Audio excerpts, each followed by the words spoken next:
ಚಿಕ್ಕಮಗಳೂರು ಜಿಲ್ಲಾಡಳಿತ ಕನ್ನಡ ಮತ್ತು ಸಂಸ್ಕೃತಿ ಇಲಾಖೆ ವತಿಯಿಂದ ಒನ್ ಅರ್ತ್ ಟ್ರಸ್ಟ್ ಹಾಗೂ ಮಲೆನಾಡು ವಿದ್ಯಾಸಂಸ್ಥೆ ಸಹಯೋಗದಲ್ಲಿ ಎಂಎಲ್ ಮಂಜಯ್ಯ ಶೆಟ್ಟಿ ನರಸಿಂಹಶೆಟ್ಟಿ ಶಿಕ್ಷಕರ ಶಿಕ್ಷಣ ಮಹಾವಿದ್ಯಾಲಯ ವತಿಯಿಂದ ಜ್ಞಾನ ವಿಜ್ಞಾನ ಕಲಾ ವೈಭವ 3 ದಿನಗಳ ವಸ್ತು ಪ್ರದರ್ಶನವನ್ನು ಆಯೋಜಿಸಲಾಗಿತ್ತು.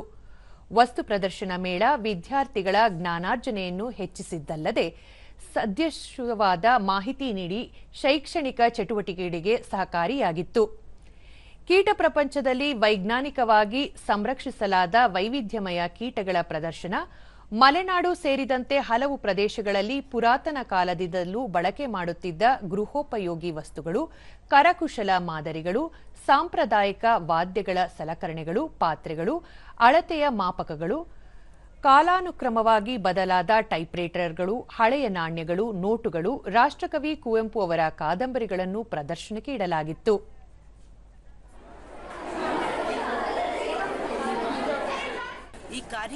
ವಿದ್ಯಾರ್ಥಿ ಸನತ್ ಸಿಂಹ ಈ ಕಾರ್ಯಕ್ರಮದಲ್ಲಿ ಭವಿಷ್ಯಕ್ಕೆ ಅನುಕೂಲವಾಗುವ ಉತ್ತಮ ಜ್ಞಾನ ದೊರೆತಿದೆ ಎಂದರು. ಒಳ್ಳೊಳ್ಳೆ ನಾಲೆಜ್ ಕಲಿಬಹುದು. ಮತ್ತೆ ಇಲ್ಲಿ ತುಂಬಾ ರೂಮ್ಸ್ ಇದೆ, ಅಲ್ಲಲ್ಲಿ ನಾಲೆಜ್ ಅಲ್ಲಿ ಫುಲ್ ಒಂಥರ ಇನ್ಸೆಕ್ಟ್ಸ್ ಇಟ್ಟಿದ್ದಾರೆ, ಮತ್ತೆ ಬುಕ್ಸು ಕವಿಗಳದು, ಮತ್ತೆ ಬೇರೆ ಬೇರೆ ತರ ಕಾಯಿನ್ಸ್ ಅಂತೆ, ಹಳೆ ಕಾಲದ್ದು ಅಂತ ಕಾಯಿನ್ಸು ಅಂತ ಇನ್ಸೆಕ್ಟ್ಸ್ ನಾನು ಕೂಡ ನೋಡಿಲ್ಲ. ವಿದ್ಯಾರ್ಥಿನಿ ಪೃಥ್ವಿ ಹಲವಾರು ಜೀವ ವೈವಿಧ್ಯತೆಗಳು, ನಾಣ್ಯ, ಪ್ರಾಚೀನ ವಸ್ತುಗಳ ಬಗ್ಗೆ ಉತ್ತಮ ಮಾಹಿತಿ ದೊರೆಯಿತು ಎಂದರು.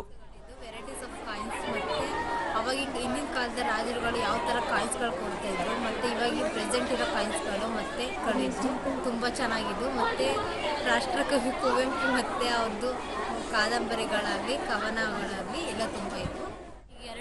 ಪ್ರಶಿಕ್ಷಣಾರ್ಥಿ ಹೇಮಾವತಿ ಪುಸ್ತಕದಲ್ಲಿನ ತಿಳುವಳಿಕೆ ಜೊತೆಗೆ ಪ್ರಾಯೋಗಿಕ ಅರಿವು ಅತ್ಯಗತ್ಯವಾಗಿದ್ದು, ಈ ಪ್ರದರ್ಶನ ಅದಕ್ಕೆ ಸಹಕಾರಿಯಾಗಿದೆ ಎಂದರು. ಯಾವುದೇ ಒಂದು ಪುಸ್ತಕದಲ್ಲಿರುವಂಥ ಎಂಥ ಜ್ಞಾನವನ್ನು ಕೊಟ್ಟರು ಕೂಡ ಅದು ಅವರಿಗೆ ಒಂದು ಪ್ರಾಕ್ಟಿಕಲ್ ನಾಲೆಡ್ಜ್ ಅಂತ ಬೇಕಾಗುತ್ತೆ. ಸೊ ಅವ್ರಿಗೆ ಹೇಳಬೇಕು ಅಂದರೆ ಫಸ್ಟ್ ನಾವು ಅದ್ರ ಬಗ್ಗೆ ತಿಳ್ಕೊಂಡಿರಬೇಕು. ಈ ವಸ್ತು ಪ್ರದರ್ಶನ ಕಾರ್ಯಕ್ರಮದಲ್ಲಿ ನಾವು ನೋಡಿದಂಥ ಎಷ್ಟೋ ಆಂಟಿಕ್ ಪೀಸಸ್ಗಳಾಗಿರ್ಬೋದು, ನಾಣ್ಯ ಪ್ರಪಂಚ ಆಗಿರ್ಬೋದು, ಮತ್ತು ಕೀಟ ಪ್ರಪಂಚ ಆಗಿರ್ಬೋದು, ನಾವೇ ಎಷ್ಟೋ ಜ್ಞಾನವನ್ನು ಪಡ್ಕೊಂಡಿದ್ದೀವಿ. ಹಾಗೆ ಒನ್ ಅರ್ತ್ ಟ್ರಸ್ಟ್ನ ಚೈತ್ರ ಪರಿಸರ ಮತ್ತು ವನ್ಯಜೀವಿ ಸಂರಕ್ಷಣೆಯಲ್ಲಿ ಹೆಚ್ಚು ಜಾಗೃತಿ ಮೂಡಿಸಲಾಗುತ್ತಿದೆ. ಮಕ್ಕಳು ದಿನನಿತ್ಯ ಪಾಠದಲ್ಲಿ ಓದುವ ವಿಚಾರಗಳನ್ನು ಖುದ್ದಾಗಿ ವೀಕ್ಷಿಸುವ ಅವಕಾಶ ಕಲ್ಪಿಸಲಾಗಿದೆ. ಪಶ್ಚಿಮ ಘಟ್ಟದಲ್ಲಿನ ಕೀಟ ಪರಂಪರೆ ಹಾಗೂ ಇತರ ಅಮೂಲ್ಯ ಮಾಹಿತಿಗಳು ದೊರೆಯುತ್ತಿವೆ ಎಂದರು.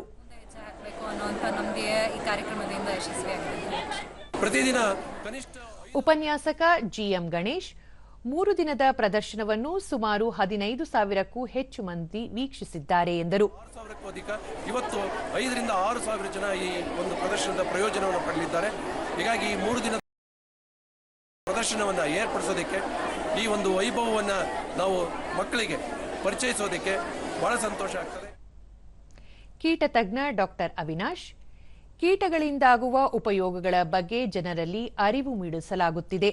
ಬಹುತೇಕ ಕೀಟಗಳು ಸಾಮಾನ್ಯ ಜನಜೀವನ ಸ್ನೇಹಿಯಾಗಿವೆ, ಅವುಗಳನ್ನು ಸಂರಕ್ಷಿಸುವ ಅಗತ್ಯವಿದೆ ಎಂದರು. 3 ದಿನಗಳ ಕಾಲ ಸಾವಿರಾರು ಜನ ಸಾರ್ವಜನಿಕರು ಹಾಗೂ ವಿದ್ಯಾರ್ಥಿಗಳು ಈ ಒಂದು ಕಾರ್ಯಕ್ರಮಕ್ಕೆ ಬಂದು ನಮ್ಮ ಕಾರ್ಯಕ್ರಮದ ಉಪಯೋಗವನ್ನು ಪಡ್ಕೊಂಡು ಹೋಗಿದ್ದಾರೆ. ಹಾಗೂ ಕೀಟಗಳ ಪ್ರಾಮುಖ್ಯತೆಯನ್ನು ಅರ್ಥ ಮಾಡಿಕೊಂಡು ಅವುಗಳ ಒಂದು ಸಂರಕ್ಷಣೆಯಲ್ಲಿ ಪಾತ್ರ ವಹಿಸಬೇಕು ಅನ್ನೋ ಒಂದು ದೃಷ್ಟಿಯನ್ನು ಕೂಡ ಮನನ ಮಾಡಿಕೊಂಡು ಹೋಗಿದ್ದಾರೆ. ಲೇಖಕ ಪ್ರದೀಪ್ ಕೆಂಜಗೆ, ಈ ರೀತಿಯ ಕಾರ್ಯಕ್ರಮಗಳಿಂದ ವಿದ್ಯಾರ್ಥಿಗಳಲ್ಲಿ ಓದಿನ ಆಸಕ್ತಿ ಹೆಚ್ಚಲಿದೆ, ತಿಳುವಳಿಕೆಯೂ ಹೆಚ್ಚಲಿದೆ ಎಂದರು. ಆಸಕ್ತಿ ಯಾವತ್ತು ಅದು ಇವತ್ತು ಸಣ್ಣ ಮಕ್ಕಳಲ್ಲಿ ಶುರುವಾಗ್ಬಿಟ್ರೆ ಮತ್ತೆ ನಿರಂತರವಾಗಿ ಆಸಕ್ತಿ ಹಕ್ಕಿಗಳ ಬಗ್ಗೆ ಕೀಟಗಳ ಬಗ್ಗೆ ಬೆಳೀತಾ ಹೋಗುತ್ತೆ ಅಂತ, ಅದಕ್ಕೆ ಇದೊಂದು ಸಣ್ಣ ಬುನಾದಿ ಹಾಕ್ತಾ ಇದೆ ಅಂತ ಹೇಳಿ